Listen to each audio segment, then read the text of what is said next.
మేడ్చల్ జిల్లా Ahmedguda double bedroom housing scheme లబ్ధిదారులు విలేకరుల సమావేశం నిర్వహించి తమ సమస్యలు మరియు అభ్యర్థనలను వెల్లడించారు.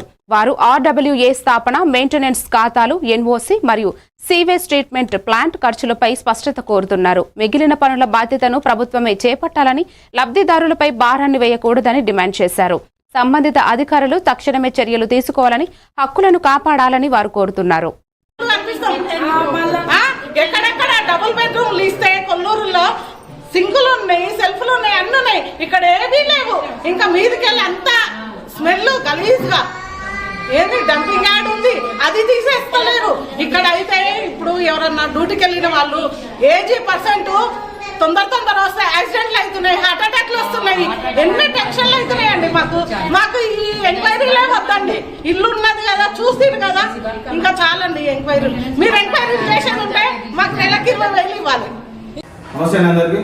మరి ఈరోజు ఇక్కడ ప్రెస్ మీట్ ఏర్పాటు చేయడానికి కారణం, డబుల్ బెడ్రూమ్ అహ్మద్గూడ కాలనీలో అత్యవసరంగా అన్నట్టు ఎమర్జెన్సీగా ఈ యొక్క ఎలక్షన్లు, బ్లాక్ కమిటీ కోఆపరేటివ్ సొసైటీ ఎలక్షన్లు నోటీస్ ఇవ్వడం గురించి ఇక్కడ ప్రెస్ మీట్ ఏర్పాటు చేయడం జరిగింది.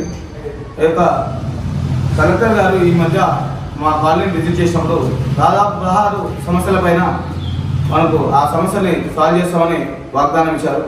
కానీ అన్నింటినీ పక్కన పెట్టి కేవలం ఈ ఆర్డబ్ల్యూ రిజిస్ట్రేషన్ చేసే పని మాత్రమే ముందేసుకొని అత్యధిక త్వరితగతిన చేసేదానికి ప్లాన్ చేస్తున్నారు. కానీ ఇక్కడ తేలవలసినవి, రిజిస్ట్రేషన్కి ముందు తెలుసుకోవాల్సినవి చాలా విషయాలు ఉన్నాయి. ఎందుకంటే ఇప్పటివరకు కూడా మాకు పట్టాలు ఇచ్చి 2 సంవత్సరాలు వస్తుంది.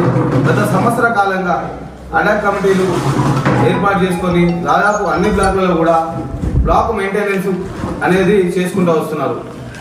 చాలా వరకు అదే రకంగా మనం ముందుకెళ్దాము కాదనట్లేదు. కాబట్టి గవర్నమెంట్ చేయాల్సిన పనులు చాలా ఉన్నాయి. వీధి లైట్లు కానీ, ముఖ్యంగా అన్నగారు చెప్పినట్టు ఎస్టీపీ భారం చాలా పెద్దది. అది ఎవరికి తెలవట్లేదు. ఎస్టీపీ భారం చాలా పెద్దది. 5 లక్షలు అన్నారు, ఇంచుమించు అది 10 లక్షల దాకా కూడా పోతుంది. అది అంచనా వేయలేము. ఒకటేసారి 2 మూటలు 3 మూటలు కూడా ఖరాబ్ కావచ్చు. ఆ టైంలో మనం దాన్ని చేయలేము, తట్టుకోలేము. కాబట్టి ఎస్టీపీ